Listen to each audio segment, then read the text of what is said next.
कि हम कायद की काबिशों को अमली जामा पहनाकर इकबाल के ख्वाबों को ताबीर करके समंदरों का सीना चीर कर पहाड़ों के जर्रे जर्रे को झंझोड़ कर हवाओं का रुख मोड़ कर पता याद रहे। मगर अफसोस सदरे दिवकार ये इश्क ये जज्बा फिर भी नाकाम निकला। हम जो इकबाल के शाहीन थे रिश्वत के बाजार गरम करते रहे। हम जो हुक्म आज़ाम पर बुत चिकन बनना था ज़मीर फरोश बने रहे।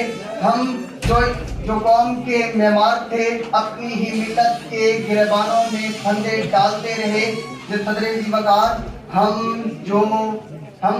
हम जिनकी बेनयाब तलवारों से यजीदों के दिल दहल जाते थे वो तलवारें जंग आलूद हैं। इकबाल तेरी कौम का इकबाल खो गया, माजी तो सुनहरा था मगर हाल खो गया। वो रोब वो दबदबा वो जलाल खो गया, वो हुस्न बेमिसाल जमाल खो गया। इकबाल तेरी कौम का इकबाल खो गया, इकबाल तेरी कौम का इकबाल खो गया। सदरे दिवकार मेरे सामने बहुत सी तस्वीर महवे रक्स हैं।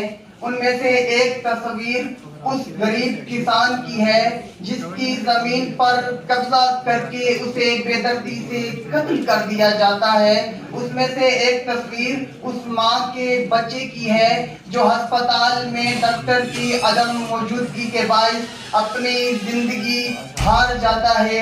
ये तस्वीर मुझसे सवाल करती हैं कि तुम सलाहुद्दीन अयूबी के वारिस होने का दावा करते हो तो दिलाओ उस बच्चे की लाश को इंसाफ। तुम मदीने की रियासत होने का दावा करते हो तो दिलाओ उस किसान को इंसाफ। मगर जवाब नहीं मिलता। ये अफसुर्दा निजाम पर तमाचा है क्योंकि ये कौम के वो सबूत हैं जिन्हें निजाम खा गया। जमे गफीर चीख चीख कर ये कहता है हम अमन चाहते हैं मगर जुल्म के खिलाफ गर जंग लाजमी है तो फिर जंग ही सही। कातिल का जो साथ दे वो कातिल के साथ है, जुल्म को जो न टोके वो जुल्म के साथ है। हम उठ खड़े हुए हैं कि हक फतह याब हो, गर जंग लाजमी है तो फिर जंग ही सही, गर जंग लाजमी है तो फिर जंग ही सही।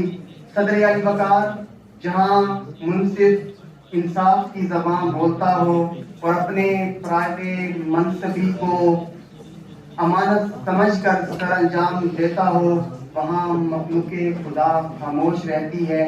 जहाँ पर ओहदेदार रक्सो सरूर की महफिलों से लुत्फ उठाएं, जहाँ पर अवाम सड़कों पर निकल आए, वहाँ पर अमन मुमकिन नहीं। वहाँ पर धरने होते हैं, वहाँ पर कत्लो गारत होती है, वहाँ पर लोग चीखो आहो फगा करते हैं। मैं सदर दिवकार कि ये कौम बदहाली की तरफ चल पड़ी है। इस कौम के हाथों में पाकिस्तान इस्लामी जमहूरिया मुमलिकत खुदादाद का मुस्तकबिल है।